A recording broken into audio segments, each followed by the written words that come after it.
kelias toksai, ne asfaltinis, o būtent specialus cementinis, tikrai gražiai padarytas su nuotekom. Jis toksai, matot, kad neslystų. Čia tokie jau yra populiarūs, pastatė šitą sieną irgi su skylutėm, su nuotekom. Čia gali būti užrašas elektrą prašovė kol kas per viršų, bet po to galima ją ir pravesti pažymę, kad nesimaišytų medžiai, visai kitokie, dinozauriški, gražus, be abejo ir palmės, kas visiems patinka. O dabar važiuojam štai čia, parodysiu kaip viduj.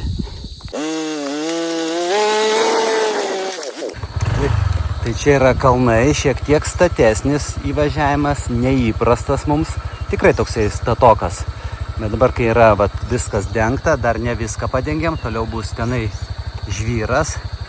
Kol kas 1/3 kelio padengiam, važiuojam toliau.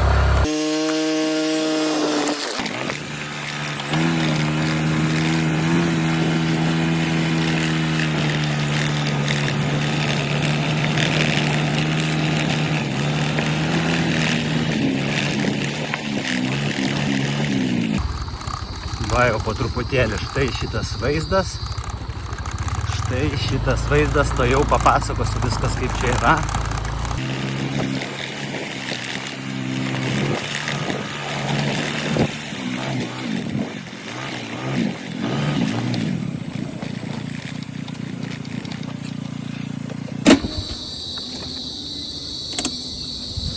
Ok, atvažiavam.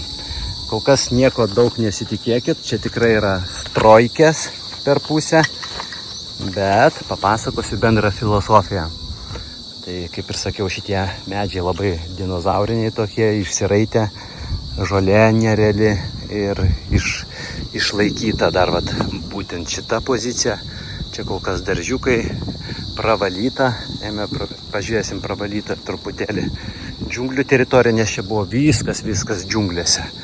Viskas, tai kol kas pravalyta tam, kad būtų vaizdas, nes ant medžių būna labai daug vijoklių. Kaip matot, ten labai jie tokie užžėlę, vijokliniai, tai dėl to visiškai būna toksai tamsuma, o čia tie vijokliai pravalyti. Truputėlį būtent ir atsiveria nuostabus vaizdas, nerealus vaizdas, labai gražus. Namukas tai jau papasakosiu, tokios mažiukės, jau iššoko čia po 1,5 metro. Ok, čia yra viena iš gražiausių dalių, štai ten yra pats gražiausias pasaulyje kalnas. Tai yra būtent ten, jis ne visą laiką matosi didžiulis kaip japoniškas, toksai tenai godzilinis kalnas, kuris pastoviai yra aktyvus, jis ten pastoviai veikia visą laiką, bet čia taip nepavojinga, viskas čia tvarkoj. Tai aplinkui gražios džiunglės, tikrai jau gražios čia visą laiką.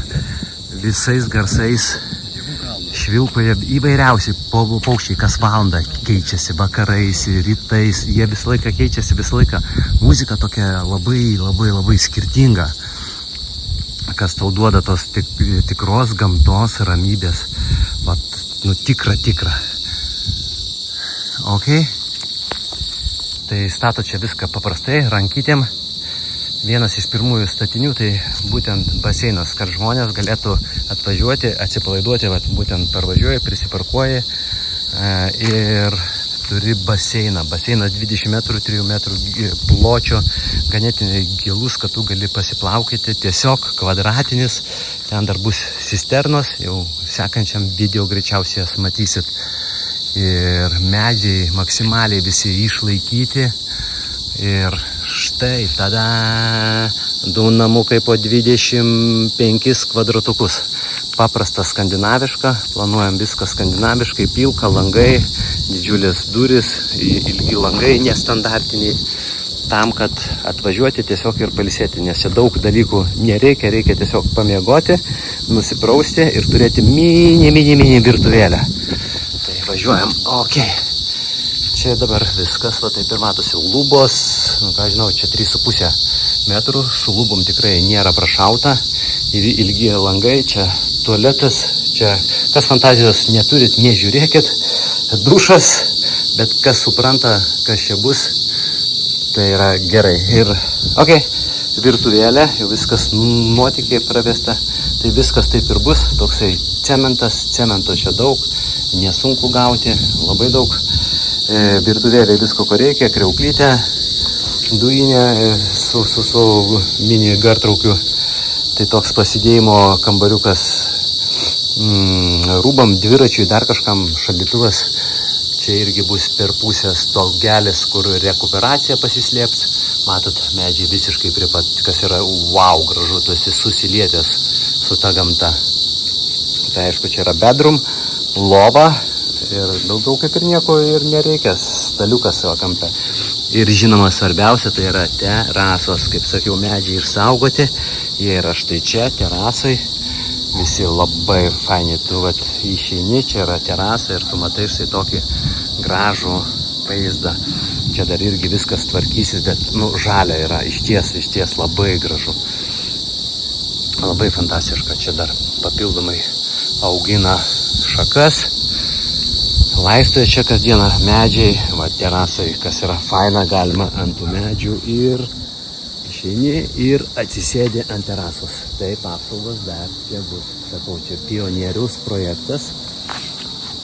Ir be abejo didžiuliai stumdomi langai, kur tiesiog irgi lova. Dabar atrodo viskas taip, atrodo necivilizuota, bet patikėkit, kaip čia bus ledas. Iš tokio kažkokio, kur neįmanoma atrodo sufantazuoti, tai čia tik tai žmonės, kas turi fantazijos, fantazuoja, rizikuoja ir kažką tai padaro. Taip, čia planuojama ir nuomai, ir gyvenimui, ir aplamai, kad mokintis ir mokėti kažką padaryti ten, kur dar nežinia nieks nedaro. Ir labai prie vietinių reikia visiškai suprasti, jeigu atsiveži europietišką galvą, visiškai tai nepadeda. Galima konfliktuoti kiek tik tai nori, bet geriau paklausyti ir vietinių. Čia irgi lygiai tas pats padėliota, tik tai čia jau, kad jau virtuviai bus langas. Irgi tas pats bumpt, dušiukas, dar didesnis iš čia, erdvesnis, bet iš principo viskas kaip ir vienodai. Opa! Na, o čia aš gyvenu kol kas Strojkės ir man čia labai gerai. Paprasta palapinė, man patinka, atsibundu, matau tokį vaizdą, esant reikalui nuvažiuoju į Beach Resort, ten puikus servizas, yra visko, ko reikia, kaip ir sakiau, išties viskas saugu, o grožis čia yra dar didesnis negu kameroje. Aš va dabar akimis kaip tik aš žiūriu, man belia kaip gražiau, nes aš matau platesnį vaizdą, negu čia galiu parodyti aš praktiškai, bet taip matau ir čia išties nuostabu. Ok, dabar kol kas taip, basiniukas čia bus įpilamas, išpilamas, jau yra apdirbtas, lygus, pašlifuoti biški kampukai, tiesiog cementas. Vakare čia įsijungia lemputės, viskas gražu, čia labai gražu, dušiukai bus lauke, tiesiog čia lauke, tiesiog nusiprausi, jie bus aišku ir viduj, ir lauke. Čia irgi dar įdomus projektas gali būti, čia gali būti kažkokie tai namukai su vaizdu į būtent tą ugnikalnį, kuris pasirodo tik tai išskirtinai gidrame danguje, tai jisai, toksai wow, tu žiūri ir jautiesi biški tokiam, tas ugnikalnis čia duoda, žinok, jis toksai, kaip tu žiūri ir biški nesupranti, kur tu. Gal tu Japonijai, gal tu čia Vietname, vaizdas yra išties, yra toks, negaliu apsakyti, bet jisai yra, aš visą laiką čia pastebiu, jis ten yra ir kada lėktuvų tu taip skerindi, tai toks kalnas iš viršaus atrodo, jisai užkliūsti už to kalno, viskas plokščio, jis skaitomas idealios formos ir skaitomas vienas iš tos gražiausių. Ir pasikartosiu, be abejo, čia gamta ir visai kitaip. Ramu, saugu ir drąsu čia atvykti, patirti visiškai kitą, nes tik sala, jinai duoda visiškai kitokių minčių, tokių, aš va kiek esu darbė ten dirbu, nesuprantu, ten reikia kai rutinos, kai užsisuka ten, varai tenai būstais, varai, nežinai, kada tu kvėpuoji. Kai važiuoji keliauti, tu taip keliauji, atidarinėjai naujas vietas ir kaip jas nebegrįžti, nes nori dar naujų. O sala tai kaip toks jausmas, kad, kaip iš tu čia niekur nepabėgsi, eksplorinti nėra ko, bet ramiai pabūti ir pabūti su savimi. Tai turbūt pati stipriausia iš priežasčių, kodėl saloj gera, nes tu užduodi savo įdomių gilių klausimų ir šiaip yra wow. Taip, jūra čia yra irgi wow, eini vieni koralai, nardyti galima, nardai, viskas gražu. Nardyti, aišku, reikia mokėti, ten lastų rekomenduoju, bet gražu, gražios bangos, nes yra, kiek aš girdėjau, salų be bangų, arba kažkur banguoja, kažkur ne, tai čia visur toks lūžis gaunasi. Kol kas čia važiuoja sportininkai, visokiausiai tenai veikeriai, kas mėgstant tų lentų tokie ekstremalūs sportininkai, bet jau girdžiu atsiliepimus, kad daug kur buvę, bet čia kažkas yra kitaip, kažko yra pilniau, daugiau, ramiau ir pakalbėsiu, aišku, apie Balį, kur aš pastoju ten paskambinti, ten pastoju vakarėlį. Kas tas Balis? Balis, jeigu nebuvo, tai aš kaip ir nebuvau. Noriu nuvažiuoti, negaliu aš pasakyti, bet kiek aš žinau, tai kiek aš skambinu ir kiek aš matau, Balį tikrai tenai gražu, nes tu matai, ko esi nematęs. Ir matai tik tai gražius savo vaizdus. Bet kiek aš kam paskambinu, ten pastoju. Tai čia ne mano tema, kaip ir sakiau, čia labiau tokia gamta, ramybė, mylintiems žmonėm tema. Dėkoju. Jo, dar kaip įdomiai čia gaunasi, ar ne? Kad būtent tie namai labai giliai čia įkasti, ten specialiai padaryta nuo minimalių žemės drebėjimų. Čia jau praktiškai nebūna, bet jeigu būna, tai vibracijom jau ten yra padarytas statinys tvirtas 100-200 metų, labai storas betonas. Jūs net neįsivaizduojat, kiek ten sukišta vielų. Turbūt gal galima parodyti per čia, bet armatūros ten sukišta labai pakankamai daugiau negu reikia. Čia buvo mūsų prašymų, kad jisai jau būtų toksai jau, kad jau tikrai pasiliktų. Tai dar toksai projektas gaunasi, kad nenoriu čia dabar nusileisti, gal ir nusileidžiam. Tai kaip įdomu būna, kai tu esi pionierius ir po to po truputėlį vis kažką tai atrandi, ar ne? Tai kada šitą namą iškėlė, čia pasirodo puikus vienas nuomojamas vienetas dar yra, arba du. Galima atskirti, padaryti 2 lovas atskirai čia su stiklu ir lygiai taip pat būtų terasas su tokiais pačiais medžiais. Fantastika, vat. Tai čia dar galvojama, ką galima padaryti.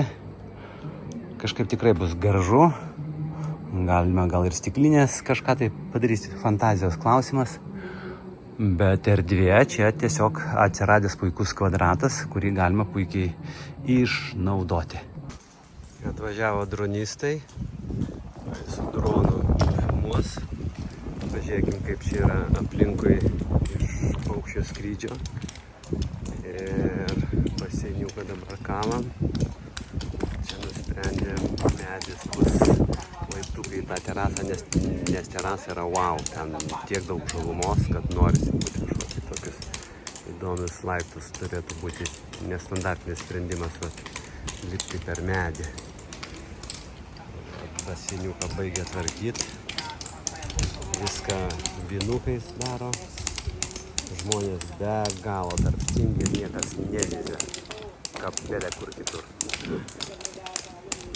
Labai dušiukus jau padarė, tokius gigantinius, tikrai atrodo labai gerai. Ten bus akmenukai. Ok, ir šita zona kol kas matot laisva. Pažiūrėkim dinozaurų laikų. Jurassic Park. Kokie medžių šaknys yra tikrai nematytis. Tai jau parodysiu.